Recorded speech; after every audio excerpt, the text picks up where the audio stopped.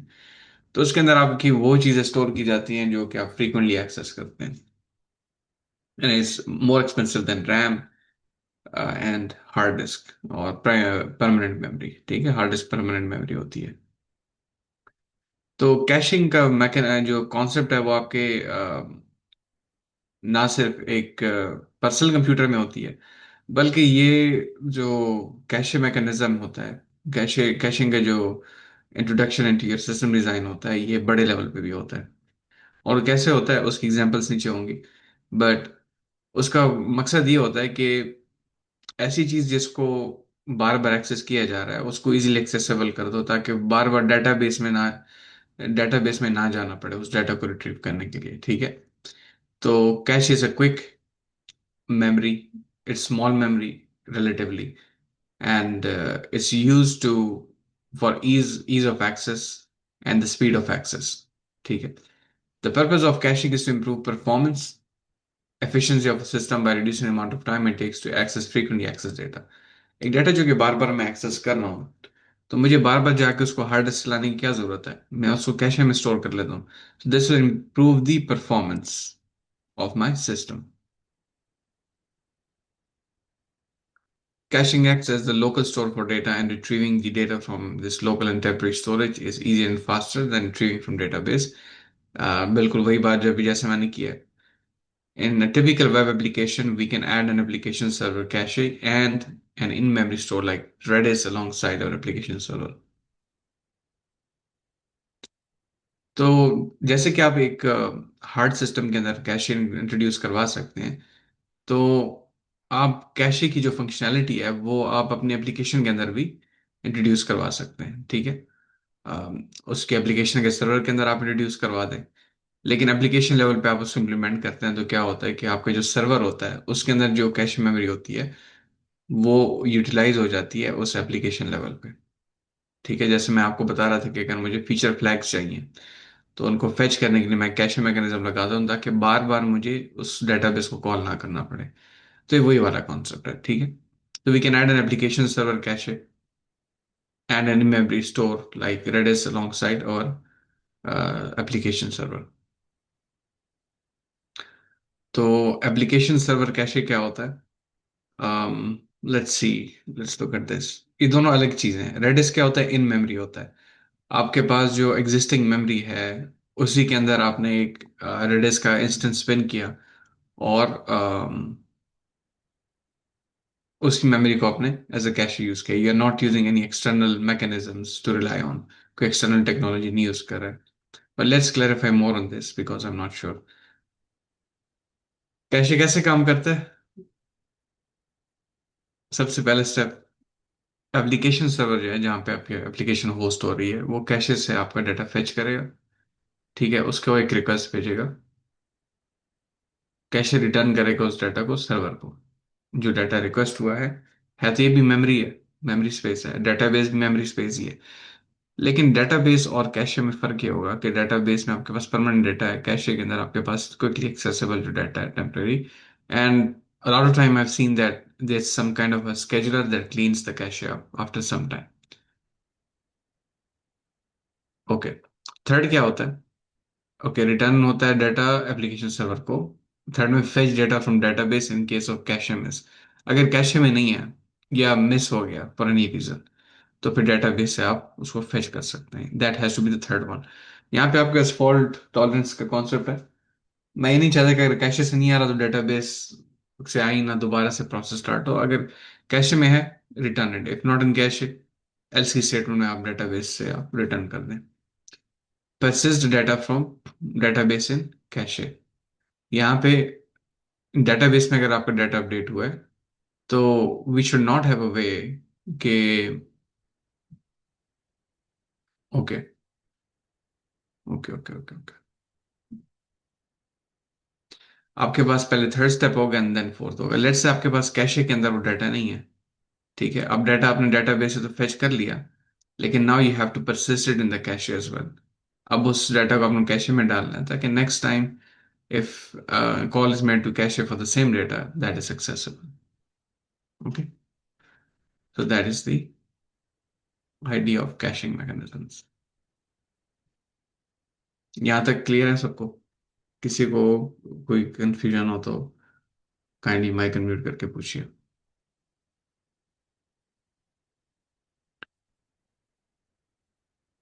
Okay. In Twitter, when a tweet becomes viral, a huge number of clients request the same tweet. So to reduce the number of cloud calls to the database, we can use cache and the tweets can be provided much faster. आपके पास एक tweet viral हो गई, tweet उस पे Twitter पे, ठीक है। तो अब हर एक बंदा उसको देखने की कोशिश कर रहा है। व्हाट्सएप पे शेयर हो रही है उसकी लिंक, बाकी सोशल मीडिया पे उसके बारे में तस्करा हो रहा है।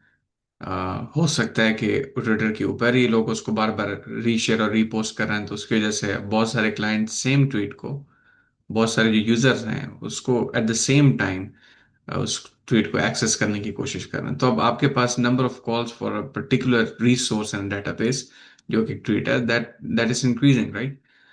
सो to reduce the number of calls to database, database का और भी बहुत सारे काम है, तो हम क्या करते हैं, हम कैशे यूज करते हैं। जो चीज़ बार बार एक्सेस हो रही है तो कैशे के अंदर उसको डाल दिया जाए ताकि लोग की जो ट्रैफिक है रीराउट हो जाए कैशे पे। रिक्वेस्ट की जो ट्रैफिक है and the tweets can be provided much faster. तो वो ट्वीट्स एक डेटाबेस के लिए वेट नहीं करना पड़ेगा कि इस database able to communicate back to a particular request. We can directly return it from cache. How does cache work? Web application stores data in database, बिल्कुल। Reading data from database needs network calls, input output operations, which is time consuming process. Cache reduces the network calls to the database and speeds up the performance system. ये चीज हम discuss कर चुके हैं, right? Cache का काम क्या है, डेटाबेस का जो लोड है वो कम हो जाए, डेटाबेस भी इतनी रिक्वेस्ट आ रही हैं वो रीराउट हो जाए कैशे में, अगर वो डाटा फ्रीक्वेंटली एक्सेस है. When the first time a request is made a call, we have to made to database process query. This is known as cache miss.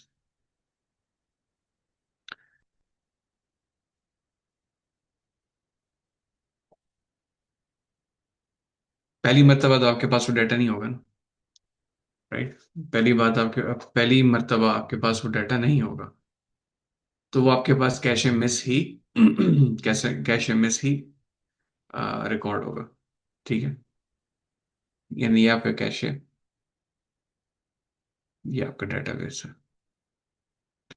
इसके पास आपके पास डाटा एंटिटी वन है. Okay. अगर मेरे पास कोई data one को ढूंढ रहा है, राइट, तो अगर मेरा मैकेनिज्म ऐसा है कि सबसे पहले कैशे में सर्च करूं, तो कैशे में तो डाटा वन नहीं है, तो कॉल यहाँ पे आएगी. ठीक है, डाटा वन मिला, रिस्पॉन्ड किया उसको, एट द सेम टाइम इस डाटा वन को यहाँ भी डाल दिया गया. इसको कहते हैं डाटा परसिस्टेंस. ओके. तो पहली मर्तबा तो आपके पास डाटा नहीं हो, कैशे मिस होगा. दूसरी मर्तबा अगर ना हुआ, that's again a cache miss, then again comes back and does data persistence. ठीक है, तो we are not leaving out any opportunity where we are where we can actually persist the data in cache and database as well. So it can be accessed from both of the resources, database and the cache. Before giving back the result to the user, the result will be saved in cache. When the second time a user makes the same request, the application will check your cache first to see if the result for that request is cached or not. If it is, then the result will be returned from the cache. This is known as a cache hit. The response time for the second time request will be a lot less than first time. अच्छा, अब यहाँ पे एक चीज ये भी याद रखनी है हमने. पहली मर्तबा हमसे कैशे से मिस हो गया, क्यों? क्योंकि वहां पे डाटा नहीं था. अब मैंने डेटाबेस को रिक्वेस्ट किया, डेटाबेस के पास वो आइटम है, right. So before it returns the response to the application server, it first persists your data, right, and then it returns the response. So next time when your application server requests that same data again, it comes to the cache, and this will be known as cache hit because now the cache has. In that case, your response time will be way less than when you originally made a request to the database server. Okay, so we're reducing it by using a faster and I wouldn't say more efficient, but a faster memory. That's the cache. So question ये पैदा होता है कि why not store all data in cache? हम just because cache एक faster access है, that doesn't mean हम सारे का सारा डाटा कैशे में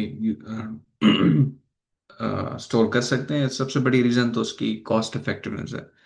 ठीक है, तो जैसे यहाँ पे कह रहे हैं कि कैशे का जो हार्डवेयर है वो ज़्यादा एक्सपेंसिव है नॉर्मल डेटाबेस से, और फिर उसके बाद जाहिर बात आप कैशे में सब कुछ स्टोर करना शुरू कर दें तो that will almost become like a database, even though it's a little bit faster than database. But at the same time, your search time will increase. यानी कि अगर कैशे में आप गैर जरूरी डाटा भी अगर आप रख रहे हैं तो just because it's faster, that's again you're overloading. बिल्कुल ऐसी है कि आपके पास एक ट्रक है और आपके पास फरारी है. ठीक है, और चूंकि फरारी फास्टर है तो आप उसके ऊपर अपना वो जितना वो ट्रेड का सामान है वो उसके ऊपर लाद देंगे just because it's faster. Ferrari can not handle that kind of load. ठीक है, उसका वहां पराठा बन जाना है. तो यही चीज है, कैशे को जब आप ओवरलोड करेंगे तो आपका सर्च टाइम इंक्रीज होगा, right. May the Ferrari will go even slower, right?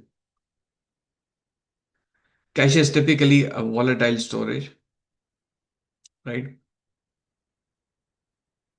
Meaning data is lost, the system crashes or restarts. For critical and long-term data, storing it in only cache would risk data loss. बिल्कुल ऐसा ही है. Cache needs to have cache needs to have the most relevant information according to the request. which is going to come in the future. जिस तरह आपके पास RAM है, RAM की volatile memory है, उसको कहते हैं NVMe। कभी आप अगर रैम खरीदें तो उसमें आपको ये चीज देखने में आएगी, NVMe। आज आज के दौर में ये यूज हो रही है, नॉन वॉलेटाइल मेमोरी इसको कहते हैं। ठीक है, non volatile okay, non volatile memory, sorry, this is not RAM. RAM and cache are volatile memories. Okay, RAM and cache. NVMe वो होती है जो आजकल आपके पास जो स्मार्ट SSDs हैं, जो कि रैम की तरह दिखती हैं, तो नॉन वॉलेटाइल मेमोरी है। यानी कि अगर आप देखें, आपके पास अब वो स्क्वायर हार्ड डिस्क नहीं रही, अब आपके पास M2 चिप्स होती हैं आपके कंप्यूटर में। ठीक है, वो M2 चिप्स क्या होती है, नॉन वॉलेटाइल मेमोरी होती हैं। They are as fast as a RAM because they are SSD based technology, right. And उसमें नॉन वॉलेटाइल मेमोरी होती है, मीन्स कि वो उसके अंदर डाटा परसिस्ट करता है। अगर आप रीस्टार्ट करें, आपके पास स्टिल उसमें डाटा रहेगा। तो पहले हार्ड डिस्क में क्या होता था, SSD हार्ड डिस्क में आपके पास यहाँ पे ICU होता था। ICU के अंदर आपके पास मल्टीपल इस तरह की चिप्स होती थी, मेमोरी ब्लॉक्स होते थे जो उसको स्टोर करते थे। ठीक है, अब उसको उन्होंने स्मार्ट कर दिया है। They have created in form in the shape of RAM. ठीक है, इसी हार्ड डिस्क को, SSD को, और उसको नॉन NVMe कह दिया गया। तो नॉन NVMe रैम इसको आप कह सकते हैं, या SSD कहते हैं इसको, सॉलिड स्टेट ड्राइव। तो इसमें ये एक स्पेस कम लग रही है, and it can be plug and play just like your RAM. ठीक है, तो this is how we move in technology. So इसको आप M2 चिप भी कह सकते हैं। ओके, तो यहाँ पे क्या क्या क्या रहे हैं कि जब आपके पास कैश रीस्टार्ट होगा सिस्टम, तो आपका कैशे क्लियर अप हो जाएगा। So you can not put permanent data in the cache. Okay, यहाँ पे क्वेश्चन आया, उसको एड्रेस करते हैं। If every first request goes to cache, then isn't it double request to database and cache in case of data not present in cache? Okay, तो I think the equation is कि आपके पास cache जो है, in terms of speed, is faster than the speed of database. The cache speed is greater than the speed of your hard disk speed. Speed, ठीक है। Okay, अगर मैं हमेशा पहले डेटाबेस के पास जाता हूँ, ठीक है, तो I'll miss the opportunity to look into cache. What if the data is present in cache? And anyways, since cache is faster memory, why is it faster? That its read and write are faster. Read and write are faster than the database. Its read and write are faster than the hard disk. ठीक है, so we are significantly reducing the amount of time it takes for us to check some data overall, as well as what the time it takes us to check some data in cache is insignificant as compared to when, if always we go towards the database to check if some data exists.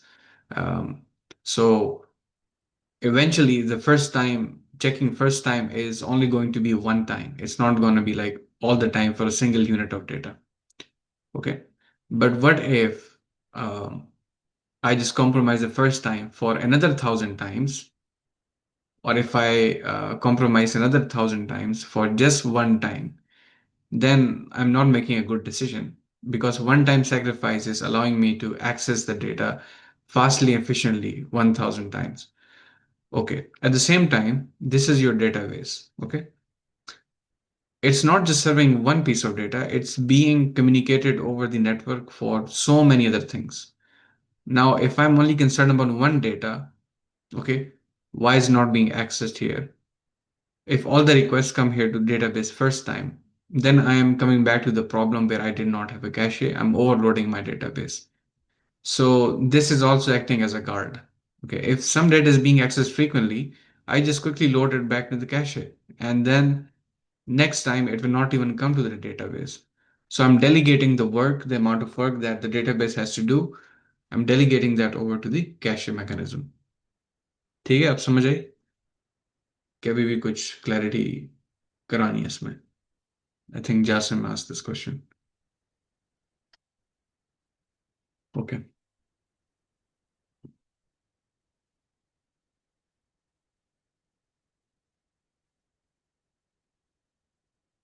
Types of cache, application server cache आपके पास, और distributed cache, global cache है, और content delivery network है। Applications, फिर उसके बाद हम पढ़ेंगे कि इनके एप्लीकेशंस क्या हैं कैशिंग की, इविक्शन पॉलिसीज ऑफ कैशिंग। यहाँ पे आपको बताएंगे कि how you can use, I think first in first out is the queuing mechanism, right? And least frequently used policy, I don't know what that is, but we can look at that. LRU, these are new concepts to me. And then pros of caching and cons of caching. Okay, caching का तो हमें समझ में आ गया कि हमें क्यों चाहिए कैशिंग। ठीक है, उसकी टाइप्स एप्लीकेशन सर्वर कैश है। When an app frequently needs certain data, the application server can store this data in the cache. When users request it, um, app can instantly provide the cached version instead of processing a full database query.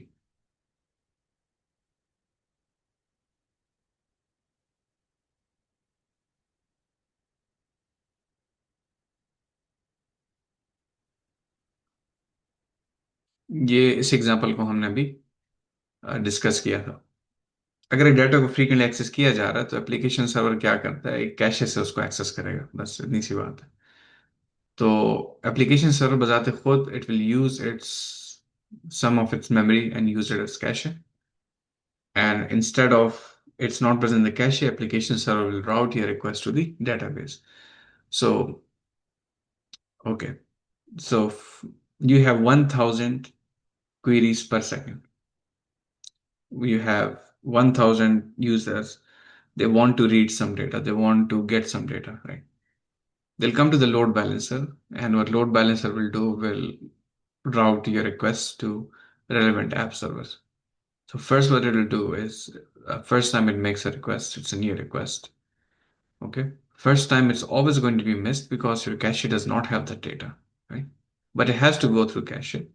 And then it goes and updates in the, sorry, it gets from the database. Okay. And then data is persisted, then data is returned from the database. ठीक है, okay. Next जब request आती है तो application server के ऊपर आपके पास जो कैशे होती है वहीं से रिटर्न हो जाता है। अब डेटाबेस को दूसरी क्वेरी नहीं जा रही, वहीं से रिटर्न हो जाता है कैशे। और अगर एक लोड बैलेंस से तीसरी दोबारा से रिक्वेस्ट आती है तो it gets return from the cache itself. तो क्वेश्चन ये पैदा होता है कि मेरे पास जब डाटा ने एक ही एप्लीकेशन ने मेरे पास कनेक्शन किया था डेटाबेस में, तो हमने बात की थी डाटा परसिस्टेंस की। ठीक है, अब डाटा परसिस्टेंस का क्या मैकेनिज्म है, क्या यहाँ पे जब कोई अपडेट हुआ तो हमने तमाम कैशेस में कर दिया उसको अपडेट, या अगर एक एप्लीकेशन के कैशे अपडेट हुआ then we are updating all. So I see a line here, we need to figure it out how this is going to work.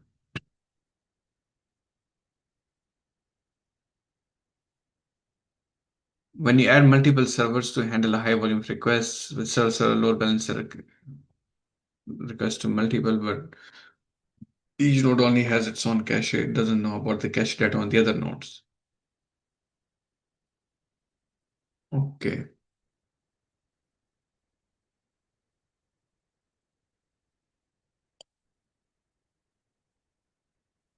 Okay, देखें ये प्रॉब्लम है। ये दिस इज नॉट ए, यहाँ पे एक problem हमारे पास।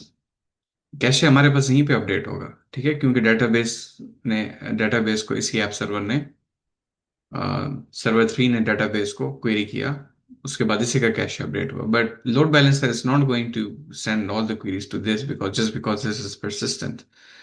ठीक है, तो ये आपके पास एक इशू है जिसको सॉल्व करने के लिए ना डिस्ट्रीब्यूटेड कैशे का एक मैकेनिज्म इन्वेंट किया, जिस और इन प्रॉब्लम्स को हैंडल करने के लिए ग्लोबल और डिस्ट्रीब्यूटेड कैशे, राइट। तो डिस्ट्रीब्यूटेड कैशे क्या है, हर नोड जो है उसके पास will have a part of the whole cache space, and then using the consistent hashing function each request will be routed to where the cache request could be found.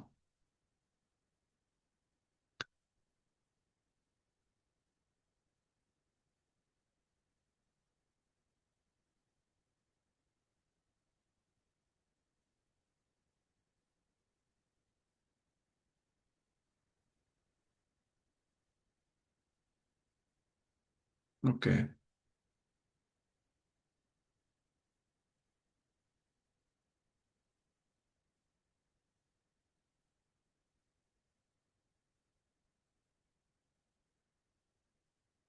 यानी इसमें ये लोग ये कर रहे हैं कि एक कैश स्पेस बनाई बड़ी सी, और हर एक नोड जो है आपके पास, हर एक एप्लीकेशन सर्वर जो है, नोड 1, नोड 2, नोड 3, उसका इसमें कोई ना कोई स्टेक है। ठीक है। एंड देन उसके बाद जब कोई रिक्वेस्ट आती है कैशे को, तो उसमें क्या किया जाता है? Then using the consistent hashing function, each request can be routed to where the cache request could be found. Okay. Each of its nodes will have small part of cache data to identify which node has which request. The cache is divided up using consistent function so that each request can be routed to where the cache request could be found. If a requesting node is looking for a certain piece of data, it quickly know where to look within the distributed cache to check if the data is available. Okay. तो अब इसमें I think cache की persistence की बात नहीं कर रहे हैं, इन्होंने सिर्फ एक ही कैशे बनाया। ठीक है। और उसके अंदर हर एक एप्लीकेशन सर्वर को कैशे का कुछ हिस्सा दे दिया, एंड देन वहां पे इन्होंने हैशिंग फंक्शन लगा के एक तरह की इंडेक्सिंग बेस्ड इन्होंने कर दिया इसको। आई don't know how hashing function exactly works. लेकिन जब आपके पास रिक्वेस्ट आएगी, तो अब रिक्वेस्ट यहाँ पे किस कैशे वन में, या सॉरी किस कैशे में राउट होनी चाहिए, किस कैशे में डाटा है, वहां पे उस रिक्वेस्ट को राउट किया जाएगा। ठीक है। क्योंकि अभी आपके पास एक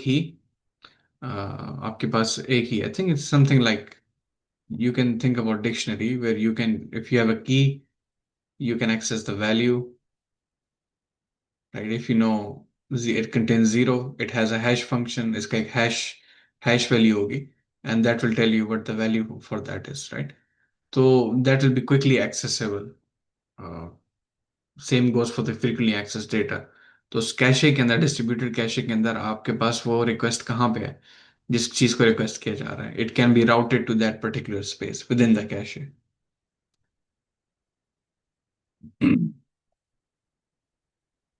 ये इस डायग्राम को देखते हैं। अच्छा, यहाँ पे आप देखें इसका हैश जनरेट हुआ हुआ है। ये मेरे पास एक डिस्ट्रीब्यूटेड कैश है, ये सर्वर 1 है, सर्वर 2 है, सर्वर 3 है। Okay, they are requesting for some particular data, then the distributed cache will have the sense where to route your request. So if looking for 554, if this is the hash function, then we're going to find it here. Still, I haven't seen this in application, so I don't know how this exactly works. So let's not uh, believe that we understood this. We're going to move on. So what is a global cache? You'll have a single cache space, and all the nodes use this single space. Every request will go to this single cache space. There are two kinds of global cache. First, when cache request is not found in global cache, responsibility of the cache to find the missing piece of data from anywhere underlying the store.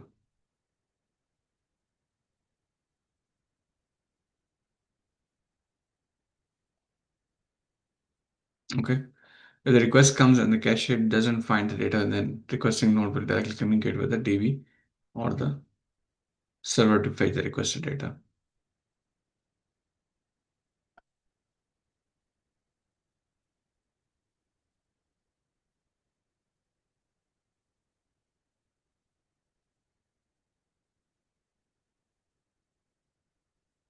Okay.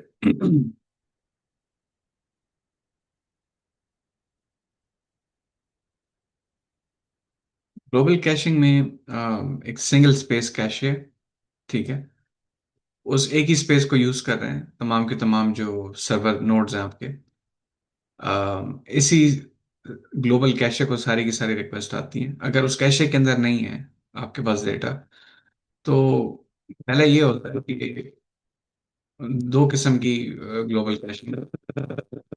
तो cache की responsibility है कि जो missing piece of data है, वो कहीं से भी जाके ले आए, डेटाबेस से ले आए, डिस्क से ले आए, कहीं से भी। ये मैंने I saw this kind of behaviour, may be not exact behaviour, Windows को इंस्टॉल करते वक्त हम चूंकि अनफॉर्चुनेटली पायरेटेड वर्जन्स यूज करते हैं विंडोज को इंस्टॉल री इंस्टॉल करने के लिए। तो पायरेशन में क्या होता है कि ये जो कंपनीज होती है ना, माइक्रोसॉफ्ट, गूगल, गूगल तो नहीं, Google is not product based, Microsoft को ही ले लें। They write some kind of code within their application, within a product, कि अगर आप उसको पायरेट करने की कोशिश कर रहे हैं तो उस सॉफ्टवेयर के अंदर से कोई ना कोई एक important piece of data, important piece of code delete कर देता है। अब जब आप उसको यूज करने की कोशिश करते हैं तो आपको एरर्स आते हैं, राइट? आपको किस तरह के मसले आते हैं। गेम्स में भी ये देखा होगा कि यार हमने 50 या 100 या 150 रुपए की हमने गेम ली, चांद लगे एक मिशन पे आके स्टक हो जाता है। यूट्यूब पे जाकर देखूं तो वही गेम प्लेस में जहाँ तो लोग उसको खेल पा रहे हैं, उस गेम को, उस मिशन को क्रॉस कर पा रहे हैं, तो मेरी गेम यहाँ पे स्टक क्यों हो जाती है? I remember कि when I didn't have this sense about piracy and all that being bad, I was playing Prince of Persia। तो उसमें जो फिफ्थ उसका एडिशन आया था, उसका फिफ्थ वर्जन आया था, उसमें एक लेवल पे आके वो दरवाजा खुलता ही नहीं था। And no matter what I did, I explored all the options, वो कभी खुला ही नहीं दरवाजा। Later I found out, okay, अभी रिसेंटली मुझे एक वीडियो सामने कि they have something called watermark protection और समथिंग लाइक दैट। तो उसमें होता ही है कि if you are pirating it, the code self destructs. So this is like a preventative measure for piracy, which is a good thing. I think people should pay for products that they're using, because millions have been invested and someone has worked really hard. So piracy, anyways, it's theft. So we should avoid that at all costs. तो यहाँ पे तो Windows install करने के दौरान क्या होता था कि दरमियान में रुक जाती थी और मुझे कहा जाता था प्लीज इंसर्ट डिस्क और insert some flash drive to continue with the installation. तो उसमें कोई ना कोई विंडोज की जो इंपॉर्टेंट इंस्टॉलेशन फाइल्स होती थी वो मिसिंग होती थी पायरेटेड वर्जन में, राइट? तो then we have an ability कि हम उसको पैच कर सकें by inserting a new data source. तो यहाँ पे भी ऐसे ही है कि it will look for the missing data piece, right? So उसके लिए ये समझना इंपॉर्टेंट है कि डाटा हमारा स्टोर कैसे होता है। तो नॉर्मली जो हमारा डाटा स्टोर होता है हार्ड डिस्क के अंदर, वो टेबल्स की फॉर्म में स्टोर होता है। तो आपके पास टेबल होता है, उस टेबल के अंदर आपके पास मेमोरी एड्रेसेस होते हैं, ठीक है? और वो I think those addresses are in ASCII, right? So अगर लेट से आपके पास यहाँ पे जैसे अब नॉट ASCII में बाइनरी, राइट? जो आपके पास यहाँ पे डाटा स्टोर हुआ, अगर वहाँ पे कोई डाटा मिसिंग हो जाता है, या लेट से आपका डाटा जो है तो इस और इस टेबल को मिला के आपका डाटा बनता है, कोई एक टेक्स्ट फाइल है, तो लेट्स से कि यहाँ पे करप्शन हो गई, इस ये ओवरराइट हो गया आपके पास टेबल के अंदर, आपके पास टेबल के अंदर यहाँ पे एड्रेसेस हैं, ठीक है?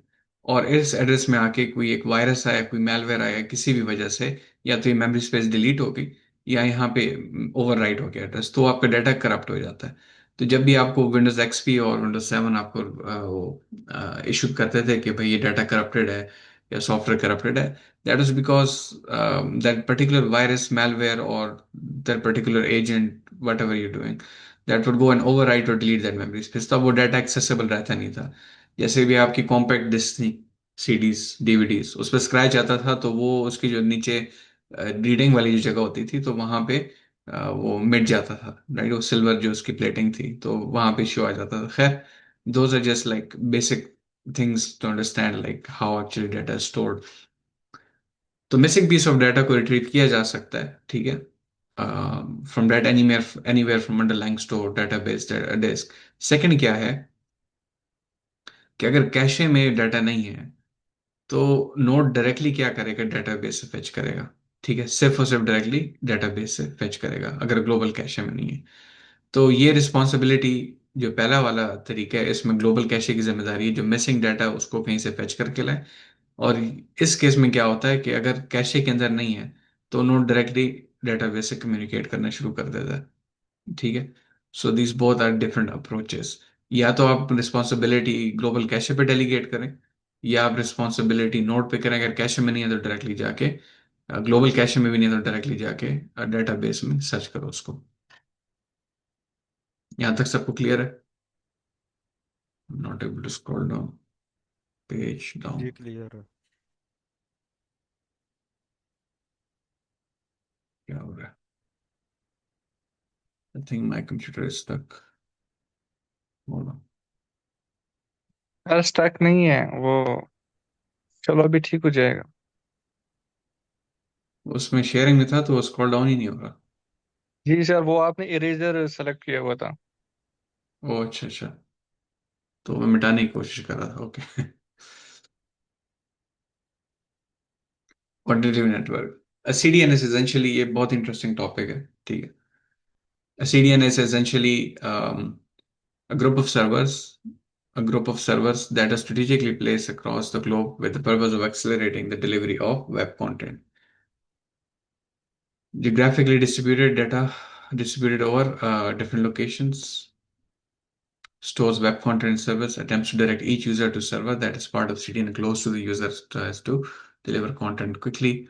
Used where large amount of static content is served by the website.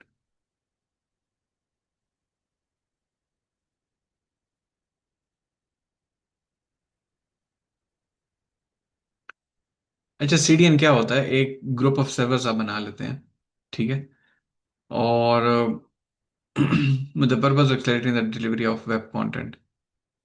Um,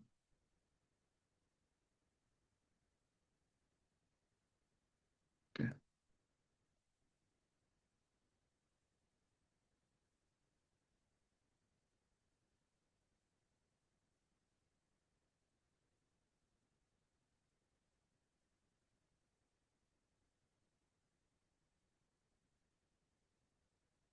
अभी आप यहाँ से, लेट्स से, अगर आप केपीके में, ठीक है, आप यूट्यूब को एक्सेस करते हैं,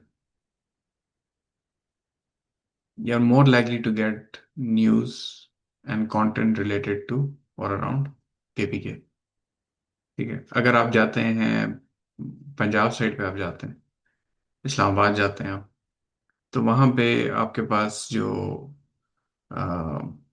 कंटेंट जिस तरह का रिकमेंड हो रहा है यूट्यूब पे, या जो आपके सर्च रिजल्ट्स भी होते हैं, that can differ. Okay, that's like a very not very effective और वेरी प्रोमिनेंट एग्जांपल। अगर आप में से किसी ने ट्रेवल किया हो Pakistan to an foreign country, right, foreign country, तो आप देखते हैं कि आप यहाँ पे जब लॉग इन करते हैं यूट्यूब में, तो आपको ड्रामास नजर आ रहे होते हैं, और जितनी फजूलियात हम करते हैं एज पाकिस्तानी पीपल। और जब किसी दूसरी कंट्री जाते हैं तो वहाँ पे बिजनेसेस और दूसरी चीज़ों के मुतालिक बातें होती हैं, और वो जो फजूलियात करते हैं उसके मुतालिक आपको कंटेंट आता है, रेकमेंड हो रहा होता है। ठीक है, वो कैशिंग है। आप बेसिकली यूट्यूब को हिट कर रहे हैं, आप उस उनके सर्वर्स को हिट कर रहे हैं, लेकिन before it you are even able to make it to the database, you are hitting the content delivery network. एक नेटवर्क है सर्वर्स का, ठीक है, वो नेटवर्क क्या करता है कि जो आपकी ज्योग्राफिकल लोकेशन है उससे रिलेवेंट सर्वर को आपको राउट करता है कि आप यहाँ पे आके most likely are going to need data related to this geographical area. YouTube पे अगर किसी ने टूर, सॉरी, कोई बंदा तुर्की गया, तो वहां पे किसी ने अगर कोई टूरिज्म करनी है, तो they are more than likely to try to access data about places that people have visited. Maybe they're going to see some vlogs, maybe they're going to see something that's related to the businesses there. Let's say अगर पाकिस्तान में ज़्यादा लोगों के पास वो automatic cars नहीं है, तो अभी जैसे कोई बंदा यूएस आया, तो if this person owns a or eventually going to own an automatic car, they're going to see some videos tutorials on how to buy a car और how to fix an automatic car. ठीक है, तो उससे related जो frequently access data है कि वहाँ के लोग किस चीज़ को ज़्यादा एक्सेस कर रहे हैं, that kind of I think static content is basically loaded into these cache servers and then it's frequently accessed। तो उसमें क्या होता है कि this is reduces the amount of work that your application has to do every time to return that data। ठीक है, तो content delivery network आपके पास geographically based, geographically empowered network होता है जिसमें आपको अ, वो डाटा सर्व होता है जो कि फ्रिक्वेंटली यूज्ड है। ठीक है, उस हवाले से तो this is part of your YouTube, this is part of your Google as well, the advertisements that are coming to you based upon locations, so on and so forth.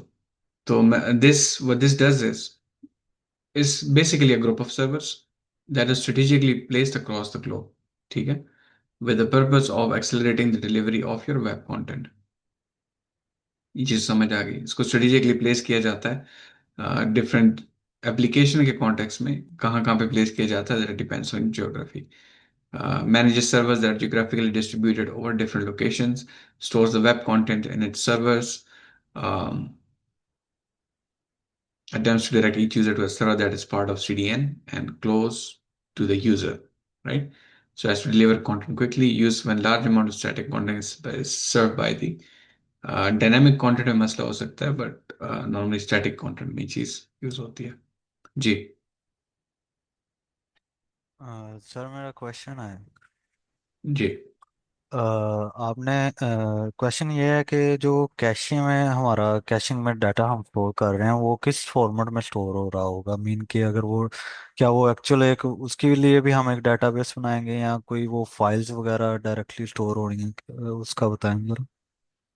Normally जैसे data store होता है my understanding, but ये है कि वो उसका read and write faster है। Okay. The हाँ, सिर्फ it's a fast memory, but you can not store a lot of data in that, reason being क्योंकि वो मेमोरी एक्सपेंसिव है बहुत। और ये नॉर्मल जो डेटाबेस एक्सेस से ये किस तरह फास्ट है सीडीएन, मीन के क्या ये लोकेशन के हिसाब से वो ज़्यादा करीब पड़ जाता है यूज़र को इसलिए फास्ट है कि मे बी वो डाटा फिल्टर करके हमने रखा हुआ है ऑलरेडी जो फ्रिक्वेंटली एक्सेस है इसलिए फास्ट है। Okay, let's look at it this way. मेरे पास अगर दो लाइब्रेरीज हैं, एक मेरे पास सेंट्रल लाइब्रेरी है इस्लामाबाद में, लेट्स से इस्लामाबाद की बात करते हैं, ठीक है, जस्ट अंडरस्टैंड इट। मेरे पास एक नेशनल लाइब्रेरी है, ठीक है, और मेरे पास एक लेट्स से G7 भी कोई सेक्टर है, आई थिंक, है ना, और G7 सेक्टर में मेरे पास कोई एक लोकल लाइब्रेरी है, ठीक है, और उस लाइब्रेरी के अंदर मेरे पास कॉन्टेक्ट्स हैं, ठीक है। अगर मैं यहाँ पे इस मेरे पास first of all national library के अंदर पूरे के पूरे इस्लामाबाद शहर के लोगों के घर के एड्रेसेस और कॉन्टेक्ट्स हैं, ठीक है। तो अब अगर मुझे अपने लोकल कॉन्टेक्ट्स का पता चलाना है तो मुझे बार बार उस नेशनल लाइब्रेरी जाने की क्यों जरूरत है? मेरी लोकल लाइब्रेरी में लोकल वाले तो रख ही सकता हूँ मैं, लोकल कॉन्टेक्ट्स, ठीक है। तो मुझे उधर नेशनल में जाने की जरूरत नहीं है। तो मैं लोकल में जाके यहाँ से मैं कॉन्टेक्ट्स पता चलाता हूँ कि यार ये अपने जुबैर भाई कहाँ रह रहे हैं या जुल्फिकार भाई कहाँ रह रहे हैं, तो हम उस चीज़ का पता चला सकते हैं, ठीक है। एंड इसके बरक्स अगर मैं यहाँ पे स्टोरी ना करूँ, this this is even closer to me and faster for me instead of me traveling all the way to database and getting from it।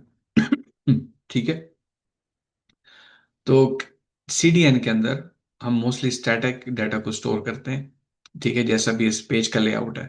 लेकिन अगर मैंने कोई वीडियो चलानी है, I am not going to store that in the cache, that's in the database. अगर मैं यहाँ पे कोई भी वीडियो चलाऊँ, यहाँ पे आई थिंक कोई वीडियो है, लेकिन उस वीडियो का जो लेआउट है वो तो मुझे दिख ही सकता है, और वो वाली लिंक जो उसको ट्रिगर कर सकती है, फेच कर सकती है, यानी ये वाली video, this is not in the caching, this is in the database, it's like it's a big object, ठीक है।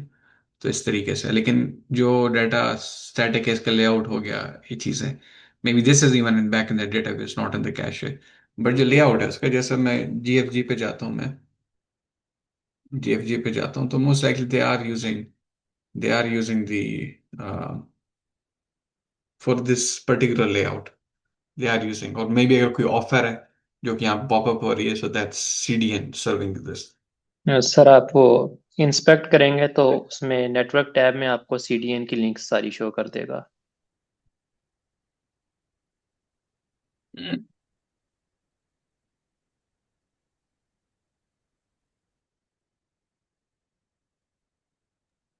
और रिफ्रेश करना पड़ेगा आपको एक बार।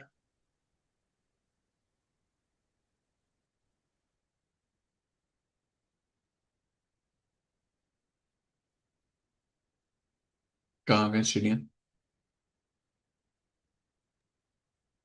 तो मे भी इधर नहीं कर रहा, सोर्सेज में आप जाएंगे तो उधर इमेजेस पे आप जाएंगे तो वो उसके पीछे लिंक्स में सीडीएन होता है, सीडीएन डॉट हम्म। करके आई होती तो देखें इसकी जो स्टाइलिंग है, ठीक है, आई डोंट नो कि ये कौन सा इसका पार्ट है, बट द स्टाइलिंग इसको ये उसने है। ये सीडीएन में ऊपर इंस्टॉल भी किया आ हुआ है। रही है सर, सोर्सेज में सीडीएन डॉट करके सारे आइकॉन्स जो हैं वो सीडीएन से आ रहे हैं। सारे आइकन सीडीएन से आ रहे हैं, ओके।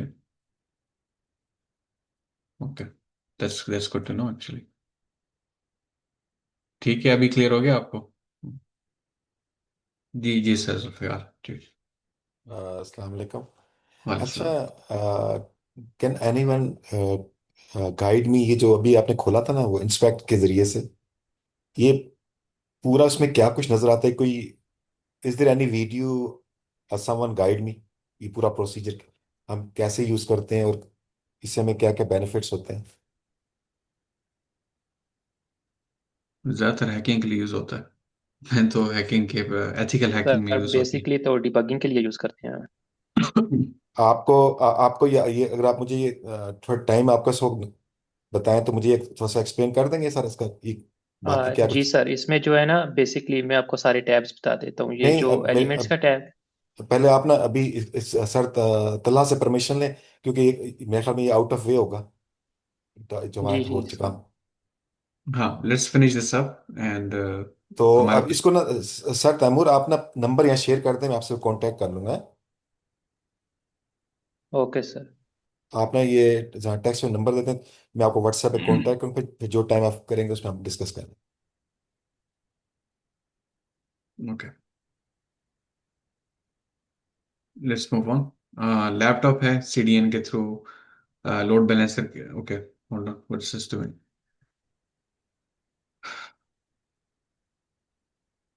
ये आपके पास लोड बैलेंसर से जाएगी, प्रोडक्ट लिस्टिंग सर्विस पे, एंड देन डेटाबेस एक्सेस होगा, या सीडीएन के through.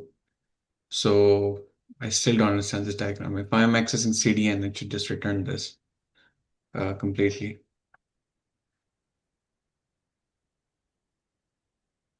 It can be HTML. First request ask CDN for data. If it exists, then data will be returned. If not, CDN will query the backend server, then cache it locally. Okay.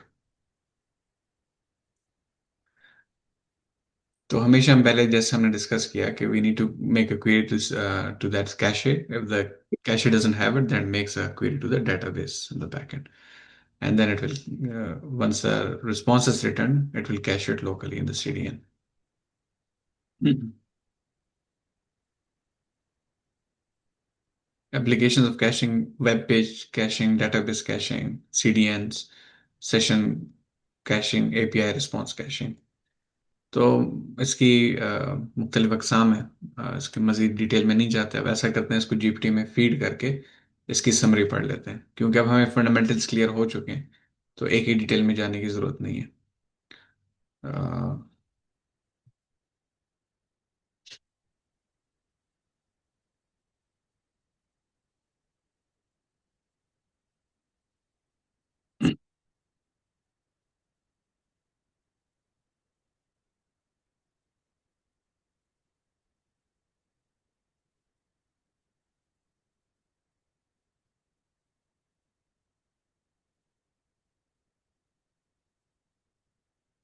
Okay, caching speeds up system by storing frequently accessed data, web pages, database queries, CDN content, sessions, and API responses to reduce load and improve response times. ठीक है, ये कैसे हो रहा है? क्योंकि हमने distribute कर दी रिस्पॉन्सिबिलिटी को। Cache invalidation ensures freshness by updating and removing outdated cache data using strategies like time-based expiration, event-driven invalidation। ये सबसे इंपॉर्टेंट पार्ट है कि आखिर हम कब तक डाटा स्टोर करते रहेंगे। तो जैसे मैंने कहा था, स्केड्यूलर होता है हमारे पास। वो स्केड्यूलर क्या करता है कि वो टाइम बेस्ड एक्सपायरेशन करता है डाटा की, कैशे क्लियर हो जाता है। ठीक है, एक इवेंट ड्रिवन होता है कि अगर कोई ऐसा इवेंट हुआ है, फॉर एग्जांपल आपके पास कोई फ्रेश डेटा है। अब actually implemented had this implement inside it. तो सर्किट ब्रेकर का एक कॉन्सेप्ट है जो कि आप पढ़ेंगे। Let me give you a basic introduction to that. Circuit breaker क्या होता है कि आपके पास एपीआईज के ऊपर रिक्वेस्ट आ रही हैं लगातार, ठीक है। और आपके पास सिस्टम वन है, सिस्टम टू है। सिस्टम वन जो है आपके पास सिस्टम टू पे डिपेंडेंट है, ठीक है। और सिस्टम वन को जो कॉल कर रहा है वो सिस्टम जीरो है। ओके। अब यहाँ पे जब आपकी सिस्टम वन की एपीआईज कॉल हो रही हैं और सिस्टम टू आपको रिस्पॉन्ड नहीं कर रहा, ठीक है, तो इस केस में सिस्टम वन क्या करता है, दरमियान में एक सर्किट ब्रेकर इंप्लीमेंट करता है जो कि उस सर्किट को ब्रेक कर देता है। The circuit of request flowing through system one to system two, ठीक है। System one to system two. Okay. अब होता क्या है इसमें कि आपके पास सर्किट ब्रेकर जो है तो वो ओपन हो जाता है, which means you are not able to send any more request to system one for system two. तो आपका ये अगर सर्किट ब्रेकर है तो ये अब ओपन स्टेट में आ गया। क्लोज में दोबारा से आपकी क्लोज में दोबारा से आपकी वो रिक्वेस्ट की फ्लो कंटिन्यू हो जाएगी, ठीक है। ये ओपन स्टेट है। अब मैं क्या करता हूँ, थोड़ी देर बाद मैं हाफ ओपन करता हूँ अपने सर्किट को, which means I allow one two और three request just to test के सिस्टम टू अप हुआ है या नहीं हुआ। अगर हो गया है तो then I will completely close the circuit and continue, otherwise I again open the circuit. अब यहाँ पे हमें लॉग्स को के असल में क्यों सर्किट ब्रेक हो रहा है उसको स्टोर करने के लिए हमने कैशिंग इंप्लीमेंट करना था, ठीक है। तो I think caching was being handled by resilience 4J, जो कि जावा का एक फीचर है स्प्रिंग बूट का। अब उस कैशिंग के बारे में हमारी डिबेट हुई कि क्या हम कोई एक स्केजुलर बनाएं जो टाइम पे जाके कैशे को क्लियर करे। तो उससे मैंने रिकमेंड किया कि नहीं, हो सकता है कि गलत टाइम पे जाके आपका कैशे क्लियर आउट हो जाए, because we don't know when an activity of circuit open and breaking is going to take place. In that case what I suggested is, आपका सर्किट जब क्लोज है, ठीक है, उस केस में लेट्स से आपके पास एक मरतबा ओपन हुआ क्लोज हुआ, तो उस केस में आपके पास कैशे के अंदर एक डाटा जनरेट हो गया। अब दोबारा से जब ओपन होगा वही सर्किट तो it can just clear out this data completely उसके ओपन होने की वजह से। And then when it is half open then you can record the new data. तो ये इवेंट ड्रिवन हो गया कि क्या इवेंट ऐसा हुआ कि जिसकी वजह से कैशे आपका चेंज हुआ, वहां पे डिलीट हुआ या ऐड हुआ, ठीक है। तो इसको इवेंट ड्रिवन वैलिडेशन कहते हैं। Eviction policies manage limited cache space, commonly using LRU, LFU, first in, first out, to decide which cached items to remove when new data is to be stored. So these are policies, how you manage your caches.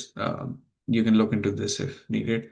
Caching provides major benefits: performance, reduced server loads, cost savings through better utilization of existing resources. It also has dashbacks, data inconsistency, eviction related performance issues and system complexity.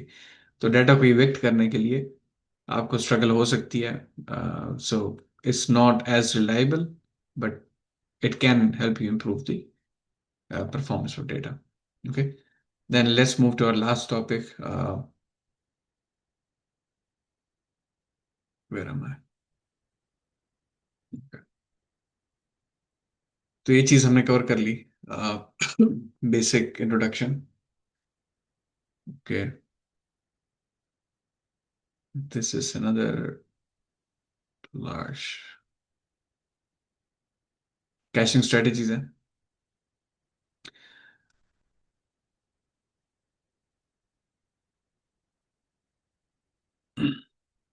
User call the desktop calls the internet calls the content. If it's not found in the content delivery network, then you're rerouted back to the database. So improve performance है आपके पास, importance of caching APIs. Caching stores frequently access data closer to the user, reducing the time needed to retrieve this data. ये चीज हम पढ़ चुके हैं, reduce server load को हम डिस्कस कर चुके हैं, ठीक है। एंड ये सारी चीज़ों को हम, in case of server failures, cache data can still be served to the user, improving. I don't know how this actually improves the availability. अगर मेरी गिग्स और गिग्स की वेबसाइट काम ही नहीं कर रही तो उसका वो ये फ्रंट एंड देके मुझे करना क्या है। Like anyways, I think it's useful in some cases. Data retrieval from cache is typically faster. Yes, we have already discussed this. Let's summarize this as well. I'm not going to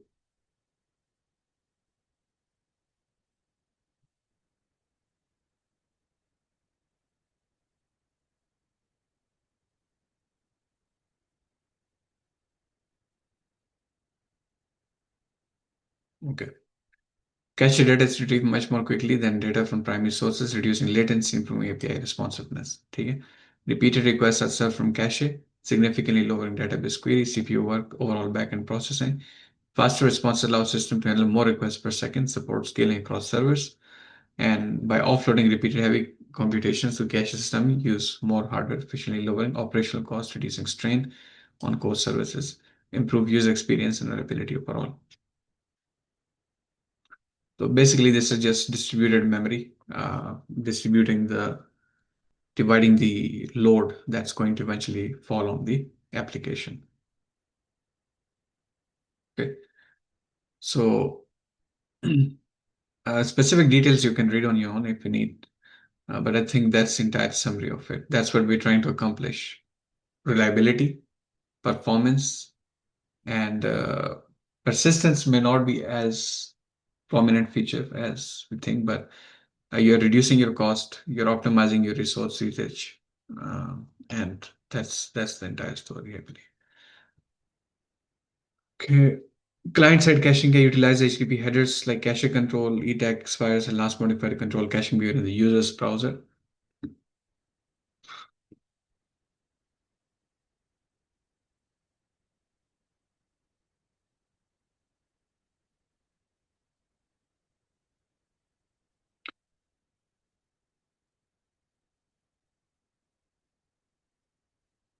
Okay.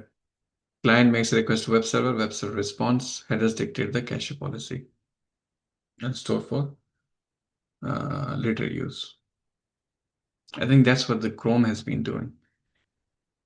Um, like I remember I used to use this PTCL's Evo Wi-Fi dongle. That's what we used to call it, right? And then the speed were like very bad because I used to live in the village area. So then I started looking up on internet, like how can I make my internet faster, which is doesn't make sense. If the provider is not able to provide you with a good signal and good bandwidth, then there's not much that you can do to increase your internet speed. Maybe you can just optimize it, but at the same time, those were just numbers. तो उसमें क्या था कि आई came to know कि Google Chrome के अंदर भी आपकी कैशिंग हो रही है. So if it's taking me more time to load Google, then maybe it needs to store and cache it. Sorry, the google.com. तो आपके पास वेबसाइट्स के जो एड्रेसेस हैं, उसके जो लेआउट्स हैं, that would get cache in my local browser. अगर मैं उस कैशे को क्लियर कर देता तो then it would take me again some more amount of time to access the same data. क्योंकि today the internet is significantly faster, we don't notice that. But locally, your browser can cache whatever the response it gets from web server. So at least you're able to get to the layout or some results that you frequently search. यानी कि वो चीज़ आप बार बार search कर रहे हैं, so you're able to fetch that faster. But if you're looking for something new, maybe in older computers and when you used to have the dial-up phone, that's where the cache mattered a lot. But in today's date, when you have really fast internet and you have highly efficient laptops, computers, then you don't notice the difference, but it does work. It is a concept though. So your client browser makes a call to the web server and it responds, and this dictates the cache policy, like how and how much can your client browser, your local browser can cache, how much of the response. So that'll depend on what comes in your HTTP headers. But if it's not allowed, then you can't, of course.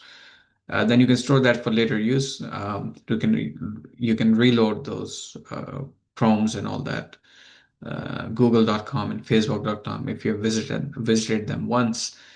It reduces the server load by storing responses directly on the client, decreases latency in the data is fetched from the client storage.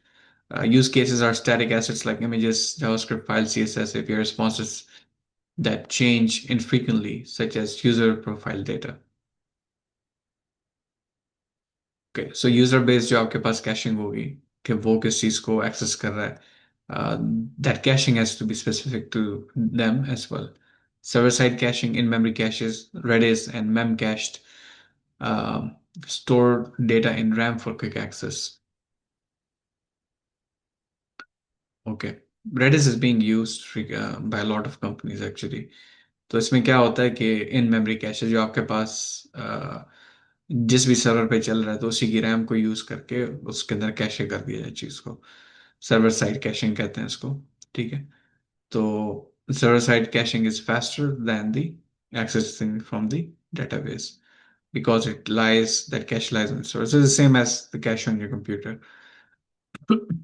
Reducers need to recompute responses for repeated requests, can handle large number of requests efficiently. Frequently access data like product catalogs and newsfeed, API responses that are resource intensive to generate. So that's basically like frequently access data, product catalogs, Amazon पे जो products देख रहे हैं जो उस area के अंदर लोग ज़्यादा बाय कर रहे हैं तो that will be served from the cache not from the database. API response are resource intensive to generate. जहाँ पे आपके पास बहुत ज़्यादा रिसोर्स यूज होता है कि एक रिस्पॉन्स जनरेट किया जाए। लेट्स से फॉर एग्जांपल कोई एक बहुत ही हाई क्वालिटी पिक्चर है। ठीक है। तो something high quality picture on a website that's being accessed over and over again you can just cash it so that you don't have to overload by 1,000 people your database to access the same high quality picture. Reverse proxy caching. Nginx and Varnish, these reverse proxies can cache your responses and serve them directly to clients. ठीक है। तो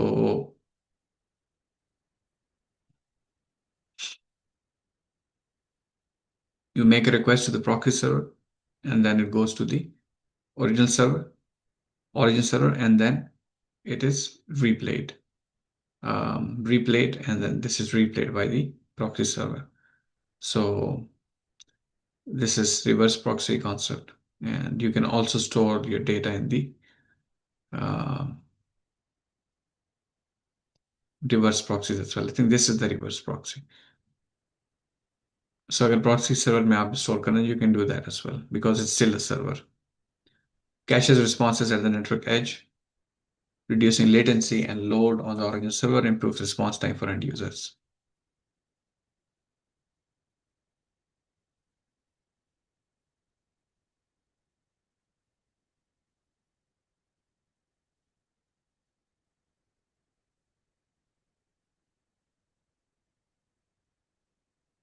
Proxy servers में जो caching आप करेंगे that's equivalent to what you do in CDNs.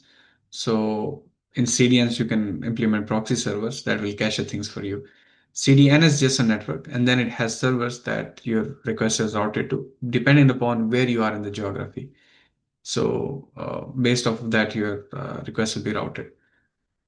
So publicly accessible जो APIs हैं जैसा मैंने Geeks for Geeks का पेज मैंने एक्सेस किया गेट किया तो वो हाई ट्रैफिक वॉल्यूम है। राइट वहां पे आपके पास हाई ट्रैफिक आती है। लेकिन अगर कोई स्पेसिफिक कोर्स है कोई स्पेसिफिक उसका साइट है लेट्स से कोई एक प्रमोशन की साइट चल रही है तो on that site if depends on like who they're sending that link to for special offers so that doesn't need to be that important to be served through cache. Couchbase, Amazon Elastic Cache, these are distributed caching mechanisms or distributed cache solutions. Remember we talked about distributed caching where we segregate our uh, one single cache space into multiple nodes or multiple nodes have their hash functions that allow them to access data from the relevant cache partition. So these apps are calling to the nodes and nodes are calling to the database. So each of these node will have their own cache. That's a distributed cache, or that global cache can have its partitions, so on and so forth. Spread cache, multiple class, multiple nodes, fault tolerance, large applications, system requiring high availability and reliability. So you cannot rely on a single cache space. You have to distribute it. Application level caching and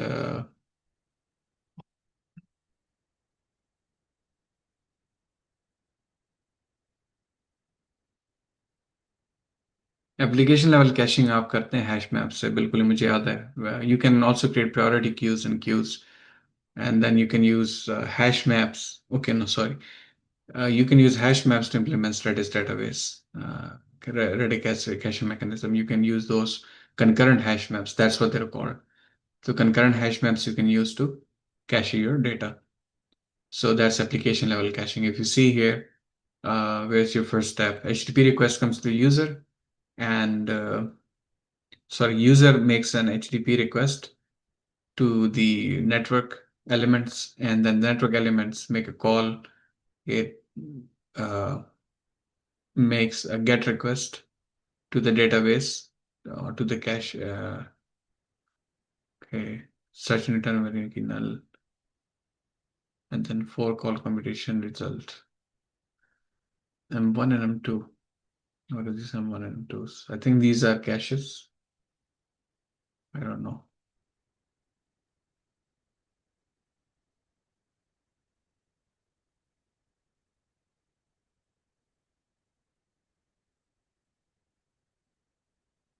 This is not very evident what it's doing, what M1 and M2 are.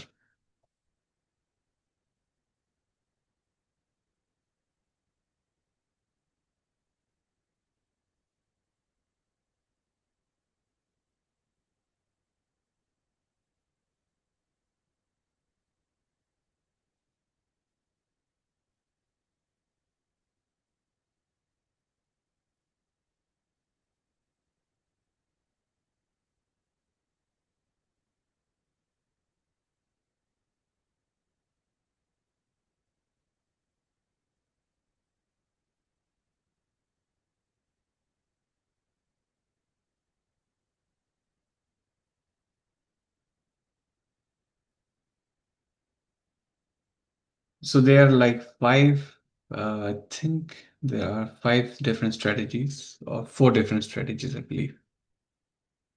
No, they've only discussed two strategies, sorry. And then their benefits. Cache aside strategy, lazy loading. The application checks the cache first on a miss. It fetches from the database, stores the result in the cache. It's ideal for read-heavy workloads and data that changes moderately. इस चीज को हम discuss कर चुके हैं, right? कि cache aside strategy, आप एक क्वेरी करते हैं, कैशे में नहीं है, डेटाबेस को आपने फर्स्ट टाइम फिर क्वेरी की, डेटाबेस ने रिस्पॉन्स दिया, कैशे में डाल दिया, तो नेक्स्ट टाइम जो है तो उसको यूज किया जा सकता है. Right through strategy, every write goes to both the database and the cache, ensuring strong consistency. It works best for write heavy applications where cache accuracy is critical. Saves memory by caching on requested data, offers flexible expiration logic, and reduce database load for frequently read data, guarantees cache. Uh, Cache side benefit, saves memory from by caching only requested data, offers flexible expiration, write through data, guarantees cache synchronization, simplifies cache management, and is suitable for systems writing where consistency is more important than performance. Cash side में आपके पास read based operations जो हैं, उसके अंदर आप store करते जा रहे हैं कैश को आफ्टर कॉलिंग डेटाबेस. एंड जो राइट थ्रू बेनिफिट्स हैं उसके अंदर, राइट थ्रू के अंदर आप राइट हैवी यानी कि डेटाबेस और कैश दोनों के अंदर राइट करते हैं, तो जिसमें आपको consistency is more important than the performance. जैसे गवर्नमेंट की वेबसाइट्स हो गई, आपका क्रिटिकल डाटा हो गया, जैसे आपके सोशल एसएसएन्स वगैरह हो गए, तो like how you are, what is your trade-off, performance or consistency? That depends on what kind of work you're doing. Twitter using cache aside with Memcache to scale timely delivery. Netflix uses distributed caching and write through via have cache for global low latency. Yeah, इन दोनों के लिए performance important है. Amazon use CDN, CloudFront, and cache to speed up product lookups and reduce backend load.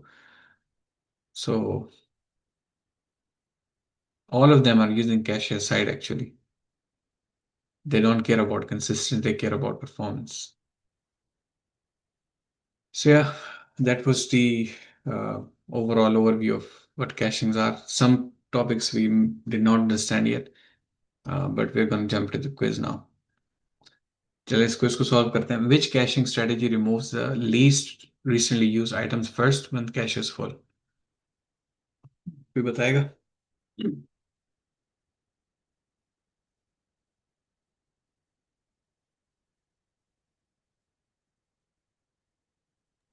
फिर LRU।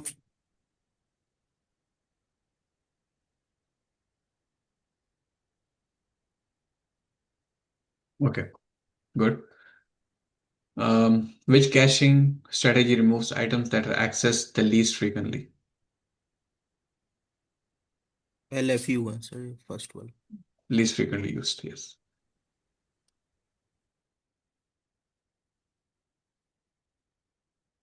Discard seldom use data. जिसको ज्यादा use नहीं किया जा रहा LFU उसको डिलीट कर देते हैं.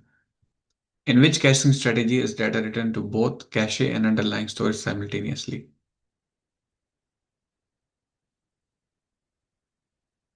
Underlying storage can be your database, your disk. तो वो कौन सी स्ट्रेटेजी है जिसमें हम डेटाबेस और कैशे दोनों में हम स्टोर करते हैं? Right back, right through, right around, lazy right. I think it's right through.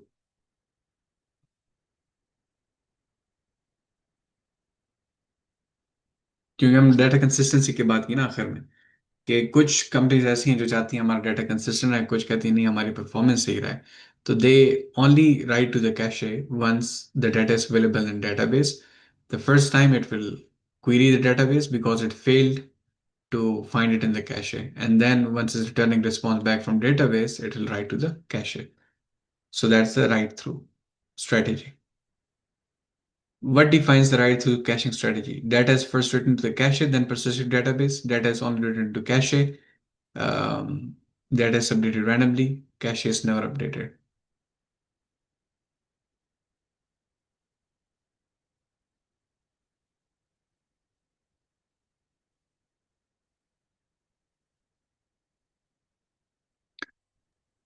पहले हमेशा आपका कैशे कॉल होगा ना, तो अगर आप राइट थ्रू स्ट्रेटेजी अप्लाई कर रहे हैं तो उसमें आपका कैशे अपडेट होना चाहिए पहले, उसके बाद फिर डेटाबेस में वो राइट होगा. तो I think this is the right answer. Ensures cache consistency with the database but can introduce slightly higher write latency. तो ये मसला हो सकता है कि राइट लेटेंसी आपको मिले, ज़्यादा टाइम लगे आपको राइट करने में उस डाटा को प्रॉपरली. और what is the key advantage of the right back caching strategy? कोई बताएगा?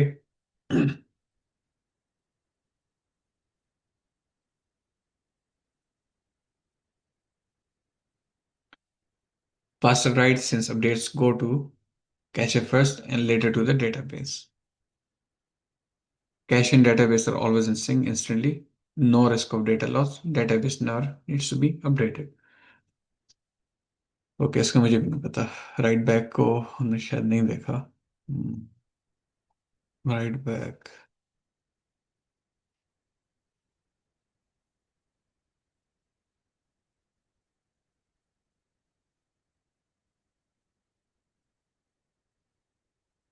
ओके, यहाँ पे क्या कह रहे हैं? What is the key advantage? Very high write performance. You're writing to cache first since writes don't wait for the database. Reduce database load because writes can be bashed. Efficient write heavy systems. Since update go to cache first database. ठीक है, तो ये आज का think this is enough for today. So over to you guys.